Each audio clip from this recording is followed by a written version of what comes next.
Hi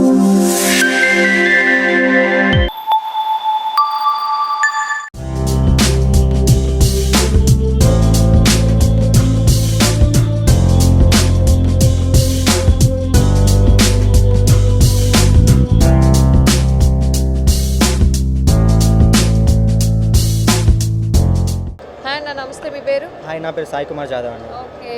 company name ఏంటి? అసిలో machines private limited, okay. మైసూర్లో ఉంటుంది manufacturing unit. Okay. మేము poultry ఇండస్ట్రీకి సంబంధించి పౌల్ట్రీ రేకింగ్ మెషిన్ ఒకటి, ఫీడర్ రెండు తయారు చేస్తూ ఉంటాము. ఓకే. అండ్ అగ్రికల్చర్ సెక్టార్లో paddy weeder and paddy transplant రెండు చేస్తూ ఉంటాం. ఇంకా ఏమేమి ప్రోడక్ట్స్ ఉన్నాయి మీ దానిలో? ప్రస్తుతానికి అయితే ఇవి 4 చేస్తున్నామండి. ఇంకా ఫార్మర్స్ ఎవరైతే ఉంటారో వాళ్ళ ప్రాబ్లమ్స్ని బట్టి మేము పీరియాడికల్లీ వాళ్ళ ప్రాబ్లమ్స్ సాల్వ్ చేయడానికి మషినరీస్ అనేవి అగ్రికల్చరల్ టెక్నాలజీ అయినా సరే, పౌల్ట్రీ టెక్నాలజీ అయినా సరే, వాళ్ళ ప్రాబ్లమ్స్ని బట్టి సొల్యూషన్ మెషినరీస్ చేస్తూ ఉంటాం. ఓకే. ఎంతకాలం నుంచి ఇక్కడ స్టాల్ పెట్టుకుంటున్నారు? ఈ హైదరాబాద్ ఎగ్జిబిషన్లో ఇప్పుడు ఈ ఎగ్జిబిషన్లో ఫస్ట్ టైం పార్టిసిపేట్ చేస్తున్నాము. ఓకే. ఇంతకుముందు ఎక్కడైనా ఎగ్జిబిషన్స్ చేశారు. కంపెనీ మ్యానుఫ్యాక్చరింగ్ యూనిట్ వచ్చేసి మైసూర్లో ఉంటుంది. మైసూరు, బెంగళూరు ఆ విధంగా చేశారు చాలా ఎగ్జిబిషన్స్. హైదరాబాద్లో ఇప్పుడు ప్రజెంట్ ఈ హైదరాబాద్లో వేరే ఎగ్జిబిషన్స్ పార్టిసిపేట్ చేశారు. ఈ ఎగ్జిబిషన్లో ఇదే ఫస్ట్ టైం పార్టిసిపేట్ చేశారు. మీ ఎక్స్పీరియన్స్ ఎలా ఉంది? లైక్ కస్టమర్స్ అప్రోచ్ అవ్వడం కానీ, లేదంటే ఎక్స్ప్లెయిన్ చేయడం కానీ ప్రొడక్ట్స్ గురించి, వాట్స్ యువర్ ఎక్స్పీరియన్స్? ఇది మొదటి రోజు అయినప్పటికీ ఎలా ఉంది మీ ఎక్స్పీరియన్స్? బాగుందండి. చాలా కస్టమర్స్ వస్తున్నారు. వాళ్ళకి మేమైతే ఫస్ట్ బిల్డ్ చేయడానికి ఏంటంటే పౌల్ట్రీ ఫామ్కి విజిట్ చేసిన తర్వాత ఫస్ట్ మేము రేకింగ్ మెషిన్ ఎక్కడైతే కనిపిస్తుంది కదా, ఆ రేకింగ్ మెషిన్ ఒక్కటే మేము చేసాము. కానీ దాని తర్వాత దాన్ని తీసుకొని ఎక్కడ ఫార్మర్స్ దగ్గరికి వెళ్ళిన తర్వాత వాళ్ళ సమస్యలు ఏదైతే చెప్తున్నారో, సార్ మాకు దీనికి కూడా ఇబ్బంది అవుతుంది అని చెప్పి ఆ ఇబ్బందుల్ని బట్టి మేము ఈ మెషిన్ కూడా డెవలప్ చేసామన్నమాట.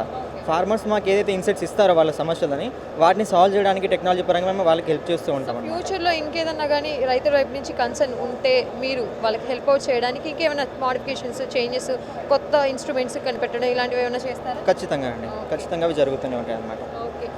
ఓకే. మీరు ఇంకా కంపెనీ గురించి కానీ, లేదంటే ప్రొడక్ట్స్ గురించి కానీ, లేదంటే ఇంకేదన్నా ఇన్ఫర్మేషన్ షేర్ చేయాలనుకుంటున్నారా? పౌల్ట్రీ ఫామ్ అయితే ఇప్పుడు ప్రజెంట్ పౌల్ట్రీ గురించి ఎగ్జిబిషన్ కాబట్టి పౌల్ట్రీ ఫామ్లో మెయిన్ వచ్చేసి రేకింగ్ ఉంటుంది. లిటర్ రేకింగ్ చేయకపోతే వాటి లోపల నుంచి అమోనియం గ్యాసెస్ రిలీజ్ అవుతాయి. వాటి వల్ల కోళ్ళకి గ్రోత్ సరిగా ఉండక రెస్పిరేటరీ డిసీజ్ వచ్చి వ్యాధులు వచ్చి కోళ్ళు గ్రోత్ సరిగా అవ్వవు. ప్లస్ మషిన్తో కాకుండా చాలామంది మాన్యువల్గా కాళ్ళతోనే చేస్తూ ఉంటారు కదండి ట్రాకింగ్. దానివల్ల ఏంటంటే స్కిన్ డిసీజెస్, ఎలర్జీ కూడా వస్తూ ఉంటాయి. అందుకని చెప్పేసి మేము మషినరీ రేకింగ్ మషిన్ అనేది తీసుకొచ్చామన్నమాట. దానివల్ల ఏంటంటే అరౌండ్ 1 అవర్లో ఛార్జింగ్ పెడితే బ్యాటరీ ఆపరేటెడ్ అనమాట. మాన్యువల్ ఎనర్జీ జనాలు ఇప్పుడు ప్రజెంట్ లేబర్ షార్టేజ్ అనేది చాలా ఎక్కువ పెరిగిపోయింది. ఏ ఇండస్ట్రీ అయినా సరే లేబర్ కాస్ట్ ఉంది, లేబర్ అనేది ఛార్జ్ ఎక్కువ ఉంది, లేబర్ షార్టేజ్ చాలా ఎక్కువ ఉంది. కాబట్టి ఇది 1 అవర్ లోపల అరౌండ్ 10,000 to 15,000 స్క్వేర్ ఫీట్ షెడ్ని 1 అవర్ లోపల రేకింగ్ అనేది చేసేస్తుందండి. 1 టైం ఛార్జింగ్ పెడితే మీకు 2.5 అవర్స్ వరకు నడుస్తుంది అట్లాగనమాట.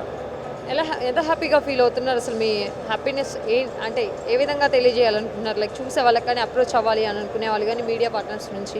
ఓకే అండి, బాగుంది. చాలామంది వస్తున్నారు. ఇట్లాంటి ఎగ్జిబిషన్స్ క్రియేట్ చేయడం వల్ల చాలామంది ఫార్మర్స్కి, తెలియని వాళ్ళకైనా సరే టెక్నాలజీ అనేది వాళ్ళకి రీచ్ అవుతుంది. ఇట్లాంటి వాటి వల్ల ఈవెంట్ కనబడకపోతే, లేకపోతే ఎవరికి కొంతమంది ఫార్మర్స్కి ఎట్లా అప్రోచ్ అవ్వాలి, వాళ్ళకి సమస్యలు ఉన్నా కూడా అవి ఎట్లా సాల్వ్ చేసుకోవాలో చాలామందికి తెలియదు. ఇట్లాంటి ఎగ్జిబిషన్స్ పెట్టడం వల్ల చాలామంది ఫార్మర్స్ పొద్దు నుంచి వస్తున్నారు. మార్నింగ్ నుంచి ఇప్పటి వరకు కనీసం మాకు టైం కూడా తెలియనంత వాళ్ళకి ఎక్స్ప్లెయిన్ చేస్తూ ఉన్నాం మేము. అంతమంది ఫార్మర్స్ వస్తుంటే చాలా హ్యాపీగా ఉందండి. Thank you so much. Thank you.